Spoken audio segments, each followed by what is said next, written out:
It's the Green Rush Nation podcast. I just had the bluest dream that you've ever seen, and I can't believe that shit was green, cause it hit so clean, and my history is a mystery. I don't give a fuck, I just hit the tree on the 5th degree. We don't pit for free. If you don't got 5 shit, get up and leave. It's the Green Rush Nation podcast.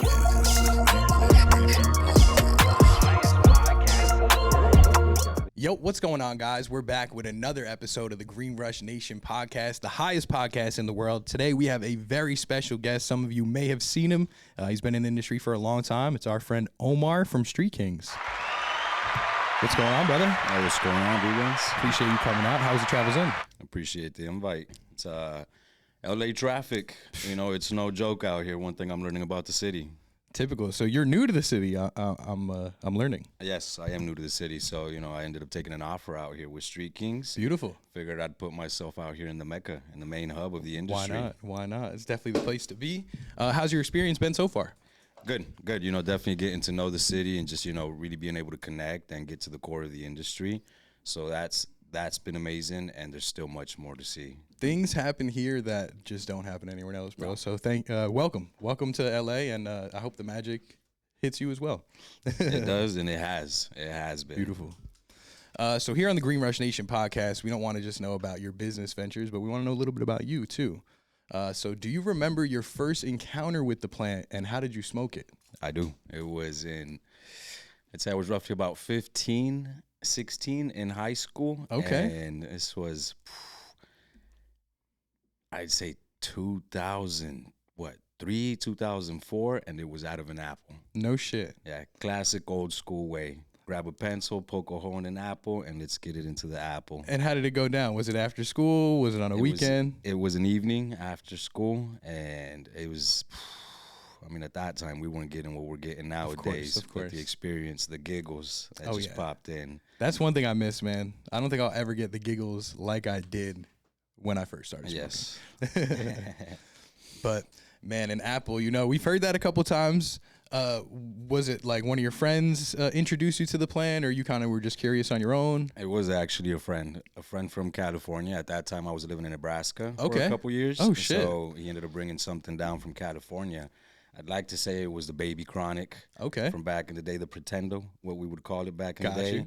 So, you know, it was different than what we were accustomed to. It was tasty. But, Nebraska. Yeah. Interesting. What were you doing over in Nebraska? Parents used to travel a lot when it came to work. So I was Gotcha. out there for a couple years. I've experienced Nebraska, Texas, Arizona, and ended up back in California. Okay. I haven't left since. Beautiful. I mean, the vibes out here are definitely unmatched. But that's interesting that you're from here, but you started your cannabis journey in Nebraska. Yeah.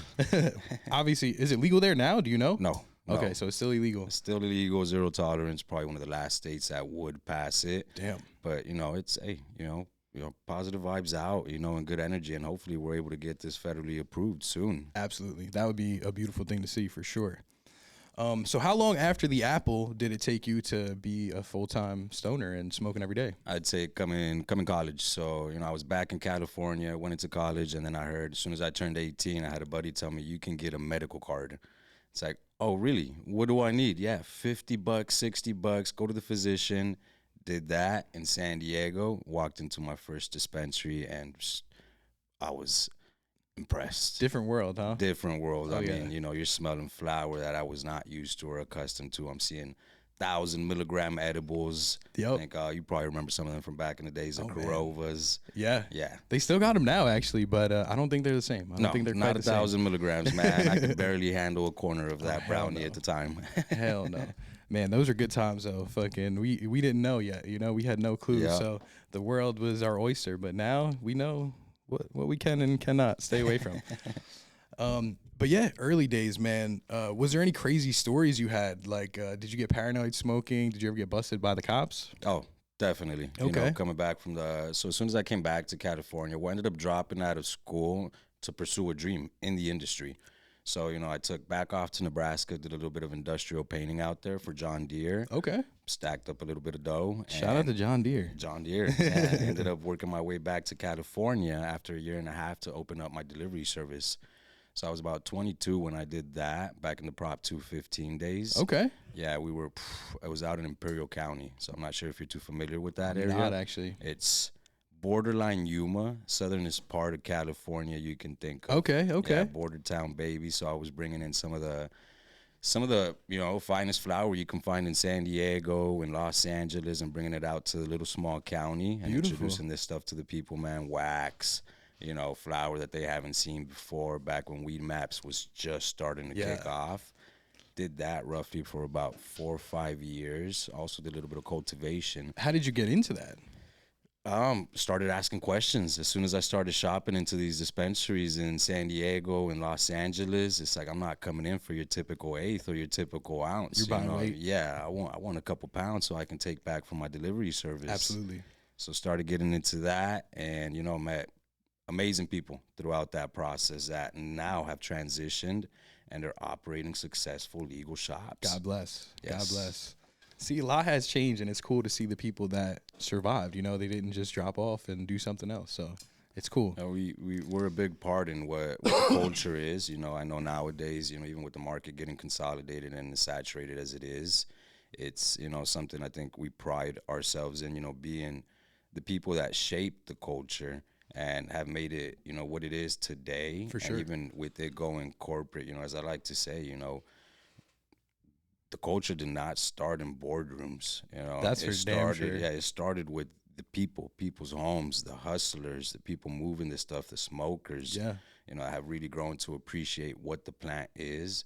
And as time comes and time passes, and with all the changes that have happened and, just laws in general, some people may say we're losing the aspect of the culture, but you do have brands out here that are die hard, and really about it and really represent the people that, help shape the industry. Absolutely. I feel like that's true to an extent. Obviously, anytime things corporate come in, things change. But I have a strong sense of community here. When you come out here, there's a lot of people that, they support the legacy. They support the mom and pop shops. They don't want that to die. And I love that. I love that culture out here. And I feel like this is kind of where it's from. This is where it started. So being in New York, to come out this way, this is what I was looking for, and it's small. As big as it is, it's very, very small. Circle. And exactly. I've told many people, even when I was starting off. So coming into recreational, as soon as it went recreational, I ended up selling off the delivery service and actually moved to the city out there in San Diego. And that's where I got locked in with a couple shops that managed to get their permits and their licenses. And, from that point on, it was like, okay, let's see where this goes and let's see where this leads. And a lot of these people that we grew up in the industry, started off as bud tenders. And I'd always tell these people, keep an eye on these people because, it's a small circle of us. Yeah. And these are the people that are going to grow in the industry. And to this day, I see some of these guys in executive positions now, in decision-making positions. And, it's amazing to see these people in these positions. I believe it. Still going hard. That's good. How was that transition for yourself, going from owning the delivery service to then being in dispensaries with the legal side? It was something I was prepared for. Well, I can't say fully prepared for. I did go through an in-house invasion, and that's what kind of took me down when it came to my delivery service, but still kept it operational for a year. And as soon as it went recreational, it's like, okay, big players are coming in now. Yeah. Let's adapt and let's learn anything and everything we can. So ended up selling the delivery service, and I said, let's start from the bottom and work our way up. Within the year, I started working my way up. I started off with small shops out there in San Diego. So what were you doing? You were bud tending? Bud tending. Beautiful. Getting your foot in the door. Getting my foot in the door. That's exactly what it was. Getting my foot in the door, and from bud tending, inventory, and so on. Try to cover every aspect. Learning everything. Yeah. Yep. That's a beautiful thing. And obviously we've come a long way now in 2026. You're with Street Kings. How did you meet these guys? So I actually ended up, I was job searching out online, and I ended up finding pretty much a job posting with these guys. And, I'm at a point in my life where, money's only part of the equation, not the ultimate deciding factor, especially with the changes that have happened in the industry. Yeah. And Street Kings just seems to have that culture, the vibe, and they're really about sticking to what the industry is, and the people, the community that helps shape the industry. And that's where I made It's like, yeah, I'm going to LA. For sure. Definitely, I appreciate you inviting us out to come see the facility. When I came, I was able to sense that, these people have been around for a long time, and they're doing great. And it's right under your nose, right there in Los Angeles. Most people are like, where is it? They're like, no fucking way. I'm like, yeah, bro, it's right over there, bro. But you guys are doing beautiful things. What's your role there? How do you help them out? So they brought me on as a retail operations and strategic growth to just help bring more foot traffic in and really just kind of expand the brand. And in the process of the transition, so I'm really about community outreach, community impact, even if it's the smallest of things. That's how it starts. And what I try to tell most of these people, it's you have these mainstream dispensaries, these mainstream brands that forget about the community. And the community is our bread and our butter. It's true. We strongly believe, shops or cannabis businesses should pour right back into the communities that 100%. They operate in. Yeah. And that's what we pride ourselves in. No, I definitely got the sense of community with you guys. You guys are doing a street cleanup, right? Speaking of community. We are. We're actually doing it on Easter Eve. So it's going to fall on April 4th. It lands on a Saturday, 10 a.m. to 2 p.m. So, most people are accustomed to, Southern California beach cleanups. So we thought, let's take a different approach. Let's clean up the neighborhoods where we live, where we work, where we sleep at. Yeah. So that's the approach we're taking when it comes to our community out here in South Central. Awesome. And how can people get involved with that? So, you can pop into the shop, send a message out on Instagram, reach out to us. You'll find our contact info on the website. Ideally, we like to offer these opportunities for people to pop in, people that are already, shopping within the shop, people that are living within the community. Help us out. Get a goodie bag, take care of us. We take care of you. Let's take care of the community and so on. Absolutely. I love to see things like that. What can the people expect that day when they show up for the street cleanup? So we actually have a couple brands that are going to be popping in. So you'll have Rove, you'll have St. Ides that's going to be sponsoring unmedicated beverages to keep everybody hydrated. Beautiful. That's important. We have Gravity popping in. Shout out to Gravity. And, what's going to happen, it launches off at 10 a.m. It's the crossroads of Avalon and Vernon out in South Central. So right there by the shop. Right there by the shop. Perfect. Ideally, that's where we want to kick it off and start.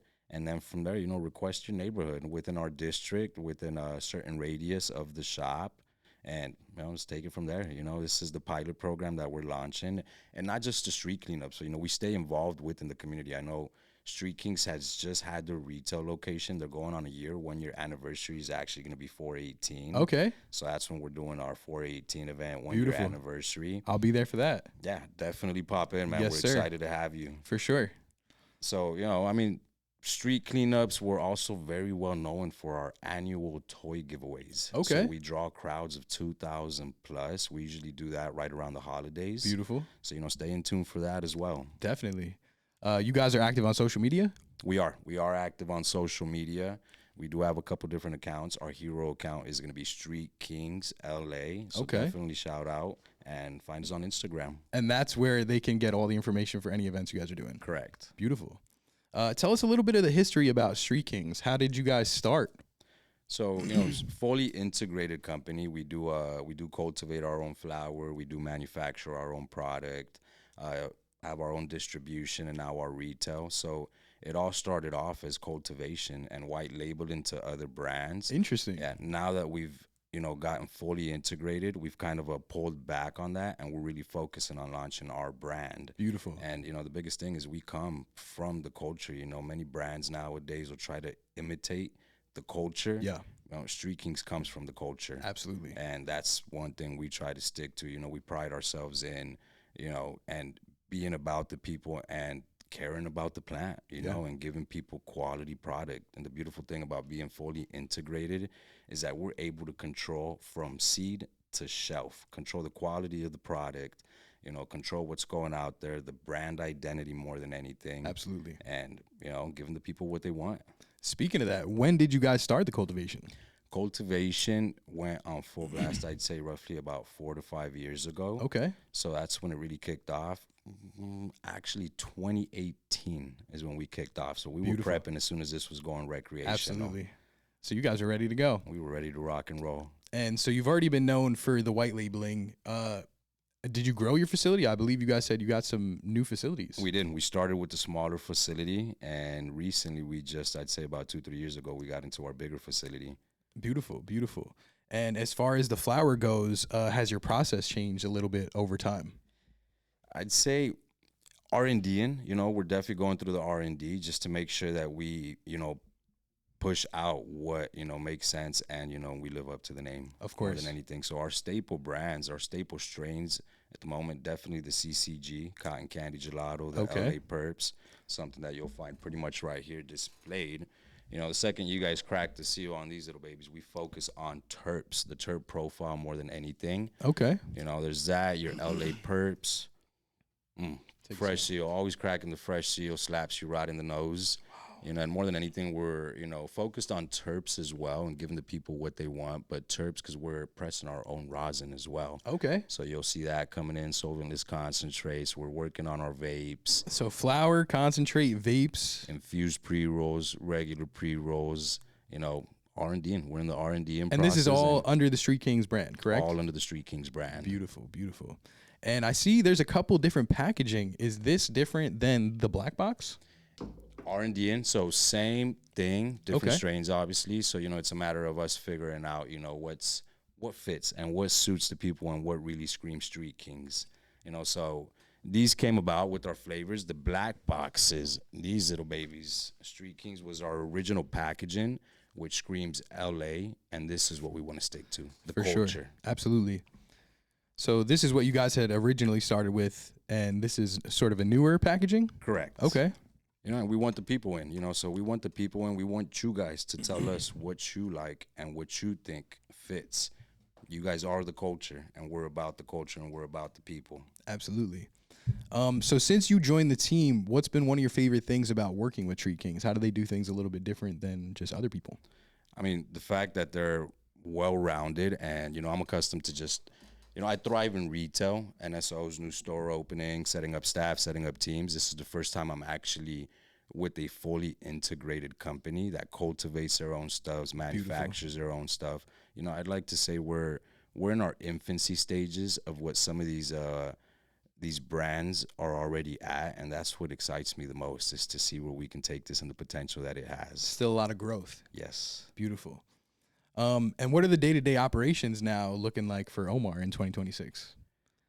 Retail. Okay. I thrive in retail, and I've been in many positions too, where I've done brand ambassador work, I've done sales rep positions, and I've came to find out that I thrive and I really get joy out of building teams, educating staff, educating people about the product, not just, we're not just here push, sell. It's really get familiar with the terp profiles and what we're offering the people, and we pride ourselves in education. It's okay if a customer walks in and walks out with no product, but walks out with more education, more knowledge about what the cannabis actually is, because there's an entire, side of it, the medicinal aspect that not many people are aware of, or, it's still very taboo to a lot of the older folks, a lot of the older culture, especially coming from a Hispanic background. Yeah. My parents were very opposed to it. And the second I took them into a legal shop, it's like, oh, this is what you meant. I'm like, yes, this is exactly Isn't what it I funny meant. how there is a stigma, but all of a sudden when it's legal, it's all good? Yes. Like my mom gave me shit forever since I started smoking, making me believe crazy things. Like I was going to do crazy things because I smoked. And then all of a sudden it got legal in New York, and she's like, oh. And I'm like, oh, now this is how you feel about it. She's like, oh, yeah, it's legal now. Yeah. I'm like, it's been the same thing the whole time. Just the law changed, and now your mind changes. Like, that doesn't make any sense. It's crazy. And even to this day, people still, they frown upon them. And that's why I say we pride ourselves in education. Aside from the psychoactive effects that you can get from consuming, there's a real medicinal aspect to it that not many people know. And, and a lot of benefits to it when it really comes down and just really breaking down the molecules extracted, from CBD, CBG, THCA, THCV. And, I can get more into depth. That'll take up the entire podcast for sure. us. But, look out for us, look out for us. Come and visit us at the shop. I like to consider it's the main hub, and this is how you get a taste of what the culture is. And this is what I'm realizing about LA in general. It's a main hub for a lot of these brands. And when you pop into these hubs, you're getting some of the best pricing you'll ever find. That's for damn sure. Yes. Best price, best product. I mean, that's why we're here in LA in California, right? Yes. And if you don't have Street Kings at one of your local shops, definitely reach out, hit us up on Instagram, tag one of our posts with your favorite shop, and we'll get Street Kings out in your city. Absolutely. And I know you said you guys are still in your infancy stage, but I believe I've seen your brand everywhere for a long time. It's just a very familiar brand. You know, I feel like you guys do a very good job marketing it. How do you guys go about your marketing? Because your merch, the branding, everything, it's on point. It's time, putting time and putting a lot of love into it more than anything. You know, as you know, we're not just trying to pump things out just to feed it out. You know, we're really passionate about what we do, from the cultivation side of things, from the retail operations to our merch, and our marketing department is just very in tune with what the industry is. Absolutely. And the culture. I can tell, like, literally, this is not just your typical printed on hat, like, and sweater. Like, it's very thought out to streetwear, you know? So good job on that. And I just feel like, you know, Street Kings, I feel like I heard about you guys when I was in New York. We come back from the Prop 215 days. You know, that's really when we kicked off Street Kings. And that's why we say we came from the culture, and we're maintaining that culture, you know, and maintaining not just that, but really, you know, trying to maintain a high quality standard on the legal side of things as well. Absolutely. As we transition and as the industry transitions in general. It's still super new. Like you said, it went from the 215 to now being legal, but even in that sense, we're still a baby industry. Yes. Speaking of that, how do you guys adapt with just how things change so fast? I think I did an article the other day. Gen Z is kind of flipping the way cannabis works, the whole structure of the business, because for a long time it was flower, and then anything that came from flower with pre-rolls and so on. But now it's vapes. It's largely focused on vapes. Vapes make up about, you know, flower is always going to be one of the best sellers. You know, the most classic, old school. I hope it stays like that. And then vapes. I mean, vapes have gone through so many changes, from distillate to live resin. You got your sauce pens, your cured resins, and now your rosin pens. I feel like a lot of people really still don't even understand that. They don't know what they're smoking, you know, unless they know. They're like, oh, yeah, I got this. But it's like, okay, what's in there? And they're like, oh, what do you mean? Like, there's so many things that could be in your pen right now. And that's what we pride ourselves in, you know, and every shop should hold themselves to that standard with really educating their bud tenders, you know, to recommend what to offer to people and what's in the products more than anything. Absolutely. You know, we're not just out here trying to push to get high ticket sales. We really want to educate people with what they're putting into their body. Yeah. You know, and it's, as I tell most customers too, you know, it can be a placebo effect. Everybody's alchemy is different, you know, so what works for me a certain way might not work for you a certain way, but I can steer you in the right direction, experiment a little bit, and you'll find what works for you. 100%. Yes. That's important. People, recommendations are great, but experience is always going to outweigh anything. But you guys only have the one shop right now, correct? One shop, correct. And we are looking to expand our retail operation. So we consider the one shop that we have practically, you know, around the corner from our facilities. It's the main hub. Yeah, that's the main hub. That's where you'll find the best prices for Street Kings product. But you'll find us at local shops near you as well. And we are looking for retail expansion as well. Beautiful. That was actually my next question. Do you see you guys having like multiple shops within the next year, next 5 years? What do you see? Within the next 5 years, we're definitely honing in and just really tackling the retail side of things now. You know, looking into more markets in the California area, and more than that, you know, we definitely want to make Street Kings a nationwide well-known brand. Absolutely. And that's our main focal point, you know. So as soon as this goes federally legal, catches at a city near you. Any cities that you have your eyes on that you would like to get into? We're you know, we're in the talks, you know, of New Jersey, possibly jumping into the New York market. Shout out to Jersey and New York, yeah. Crazy markets over there, way different than over here. I think they need help, though. You know? California's ahead of its time. I've always said it, and to this day, it's in not just a year, 2 years. We're years ahead of everybody's time. So, and I just want to say, like, not even in terms of operations, but in terms of quality, like we're light years ahead. Yes. There was still like, I was in New York recently, and I was trying to support the local. You know, like, hey, good shit. It's legal now. Grown in New York, buying the pre-rolls, and it was so shitty, man. The pre-rolls were like going out. I'm like, the fuck is going on here? So it's like, being from there, I wanted to support it, but it's like, damn, You're accustomed to California. I'm so spoiled, bro. That's what I tell people. You know, it's you try California stuff. It's hard to go back. So you know hard. what I mean? Hey, shout outs to Colorado though. Colorado, they're right behind us. You know, I would say I've never been, but that's another state that I've always heard about. rosin. Rosin. Colorado has some great rosin. Do I will they? give them that. It might be the conditions out there when it comes to the weather and just the cold, so they just able to preserve terps to the max. Gotcha. That makes sense, actually. Yes. That makes a lot of sense. So the flavors over there in Colorado, they keep them good. But Shout out to California- Colorado. Yeah, shout outs to Colorado. But California, man, these growers that you have out here, and once again, we go right back to the culture. You know, these master growers. You know, shout out to our master grower. You know, he's got a hell of a green thumb. Absolutely. You know, these are strategies or techniques that have been passed down to these guys for generations out in California when people were still growing in their homes. Yeah. And That's the thing that's the trip to me, because now I've seen a couple of like cultivations at this point, and in my head I'm like, oh, it's probably just like standard work at this point, you know? But no, like you said, these people have been taught by Yes. people, and they listen to their specific things, and everyone has their own sauce and their own secrets. So everything is just a little bit different wherever you go, you know? yes, and then genetics that we're able to find out here. You know, our master grower is constantly pheno hunting. So, you know, the genetics you're able to find out here in California, it's not something you're going to easily find elsewhere. Speaking of that, being from the culture, I feel like that has a lot to do with it as well. Like popping your own genetics and going through that hardship of learning what genetics grow well and learning what you can do right. Just because, like, even today I was seeing videos that there's still some growers that they don't want to share that cut with you right away. They don't want, you know, like, so we're still in that culture, you know, we still have that culture where there is the go out and learn yourself kind of thing. You know, there's no standard thing yet. It's pretty similar. Everyone has their own thing, but there's still some sauce, still some secrets. The ones that have it, you know, they're keeping that in because that's man. As soon as this goes federally legal, these are going to be the people that they're headhunting. 100%. Yeah, and that's the crazy thing, like to think about.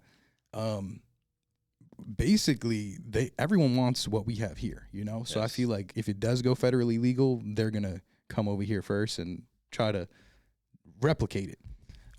But what I think might actually happen is that when it does become federally legal, that we will become the hub. You know what I'm saying? Yes. There will be no need to grow in Michigan. There will be no need to grow in wherever they're growing. We'll just grow where we know how and we do it good, and we can supply the rest of you guys, you know? I think that is something to look forward to, just because you think there's a lot of things going on here now, like, just wait. That's usually, you know, typically that's my biggest question when it comes to these California brands that only operate in California. You know, what's going to happen when this does go federally legal? Are you going to continue supplying the retail locations out here in California? Yeah. Or is it just going to make more sense to be able to upsell wholesale for another $2 extra, $3 extra on top of your regular California market price? You know, it's going to be an interesting, you know, change. You know, I'm very curious to see how that actually plays out. I didn't realize how crucial of a time that I stepped in to the industry. Yes. You know, I kind of figured, just as a consumer, that the industry was set. You know, they had their people, they were good to go, the brands were good to go. But this last year and being in it, holy shit, man! And you're in the main fucking hub, man. So you're seeing it firsthand. It's crazy. But just to see that it's possible, you know, like someone like me and you can start a brand tomorrow, and maybe be as big as cookies one day, you know? Yes. Oh, shout out to Burner. You know, shout out to Burner, OG, man. You know, started coming out with the cookies. I remember some of those first cookie cuttings that I was getting my hands on. How was that? Amazing. Different than what they have today, huh? Different than what they have today. You know, those first Gorilla Glues, those first cookies. I was actually growing some of that myself. Gotcha. I had kept it at 99 plants just to avoid federal time if it came to that. Gotcha. But I was getting some of those first cuttings, your Girl Scout cookies, Safari cookies, Animal cookies, some of those first Gorilla Glue number 4s. Shout out to the Gorilla Glues and the Girl Scout cookies. We had a lot of those over in New York, man. I think one thing that you will see come in, and I'm sure you've already started seeing it coming back. It's some of those classic strains, your diesels, your OGs. Oh, come on, OGs are making a comeback. OGs, Sour Diesel, they're all They're all coming back. Nobody wants the candies anymore, the candy gas. They want that gas. Keep an eye out. So, we Street Kings, we'll have a couple of different genetics that we're going to be dropping. Okay. Come in April, come in May. So, if you don't have Street Kings at your local shop, definitely, reach out. Let's get you into your guys' shop and keep an eye out for some of these new genetics that are going to be dropping. We're actually putting something together for one of the events we have coming up. Okay. We want the people to help us choose what should become what our they staple. Want to smoke. Exactly. Very cool. How's that going to go about? So, Zolympics, we'll be out at Zolympics. Okay. We'll be hosting a booth out there. Come through, grab some goodies, try some of our, new phenos or new genetics that we're So that's where they can come try the exclusive. Okay. Yes. You heard it here first. See them at the Zolympics for the exclusive. Yes, sir. Beautiful. So what's going to happen, it's going to be a nice little mystery box. You're going to get 4 to 6 different strains, blank labels, and you're going to have a survey where you'll be able to scan and you'll be able to vote which one you like the best. Beautiful. From 1 through 5. Very cool. And you guys are just going to pull that information, and whichever one wins. Correct. Very cool. I like that. Getting the people involved. Yes, that's what it's about. It's the people help shape the industry. So it's like, let's get you back in and let's see what we want to keep out on the market. 100%. I feel like it's super important now, especially to get people excited again. Just because I feel like it was around, people had their time to be excited, and now like it's been around for a little bit. So that hype of, oh, let's go to the dispensary might be a little bit gone. How many dispensaries are you guys in? We are currently, from what I last remember, we started bringing on our sales rep team. We've currently opened up 50 plus accounts. Beautiful. Specifically in the LA area. Okay. So, we haven't tapped into other cities yet or other markets. So not SD, not up north yet? Not yet. I'm sure you could help them with that. Most definitely. I'm ready. I'm ready to help them tap into the San Diego market, help them to tap in up a little more in NorCal. But, we're in our infancy stages. We're just kicking off. So, we're, if not this year, next year, definitely catches at Hall of Flowers, catches at the network show. Okay. So we'll be popping. Shout out to the network show. Big thing coming with the network show. So I think we were actually at the network show, this last one that they had. Okay. But, we, once again, infancy stages. We're just kicking off as we transition from. So how did that show go? Since you guys were still super new. It went well. The main thing is, just getting the product into people's hands, letting people try it, letting people see where our, terp profiles are about, what strains, what genetics we're carrying, and just really getting people's feedback, and then from there we kind of just build off of that. Beautiful. I mean, those shows are super important, and a lot of people go, Yes. So if you do it the right way. Touch and base, people aren't too hyped about, shops nowadays, but these shows and these events that are happening, this is, I've noticed it's a big thing that's been happening. Shout out to my boy Josh with Farmers Cup. Shout out to Josh. He's been doing it big out there in San Diego market. Killing Killing it. And I'm start making some noise out here in LA. And same thing that Street Kings is. We're in the talks of getting our Street Kings events going. Okay. So we are. Game planning. We haven't, fully got it lined up, but we're game planning our first Street Kings pilot event.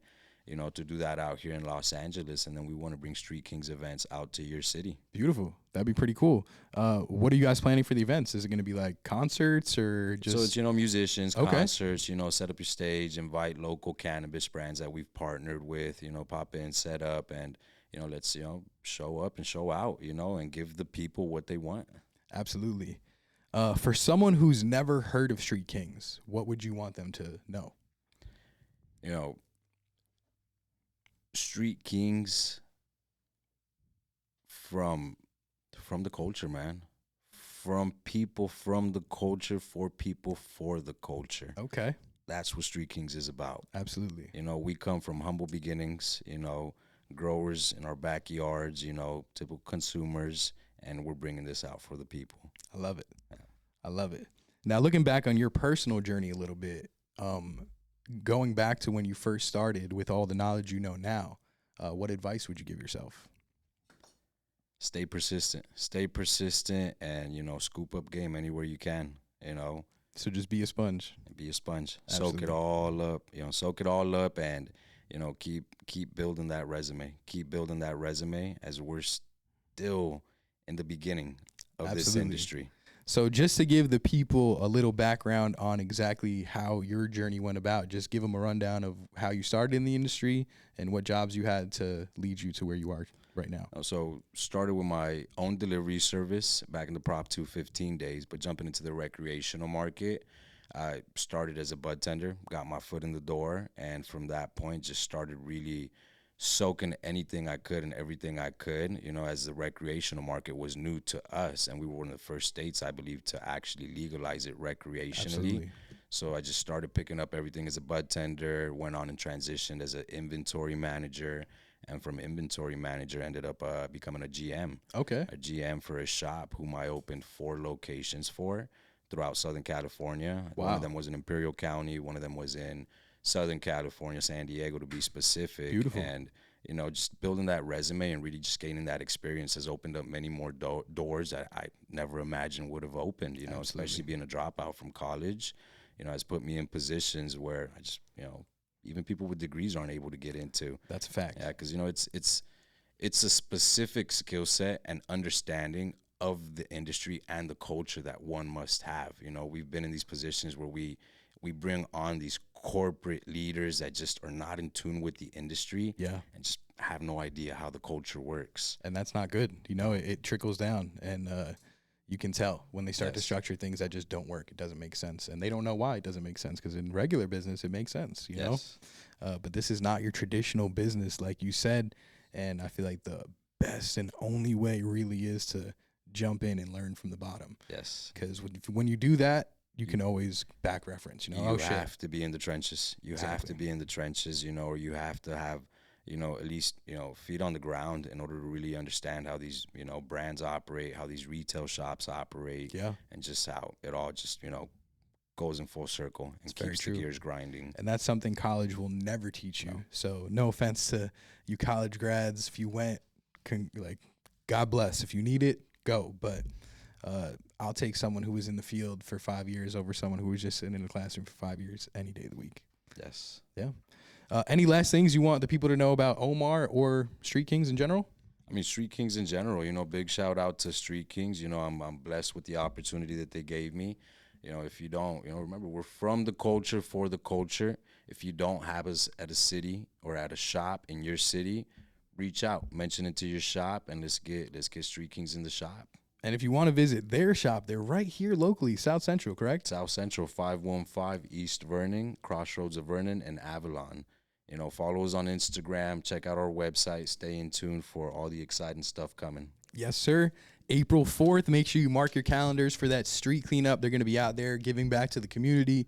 Get yourself a little goodie bag and clean up the streets with Street Kings. Putting in some Easter giveaway baskets as well. So it'll be Easter Eve baskets for the street cleanup as well. Pop in, show out, and let's do it for the community. Absolutely. And also, don't forget, April 18th. April 18th, they're going to have their 1-year anniversary and 420 celebration. Your boy will be out there, so make sure you come say hello. Omar, it's been a pleasure, man. It's been a pleasure. Who would have thought that we would have met down in San Diego and be sitting here just a couple months later? Yeah, big shout out to my peoples out there at Sessions by the Bay. Shout out to Sessions by the Bay. Yeah, absolutely. Keep it going. First Cannabis Lounge out there in San Diego, where I met my boy B Guns. Absolutely. Beautiful place, by the way. Gorgeous. Yeah, and and Green Rush. I've seen Green Rush from when it was kicking off to now. Big shout out to Green Rush Nation. I like what you guys got going. Keep it going. Thank you, man. I appreciate that.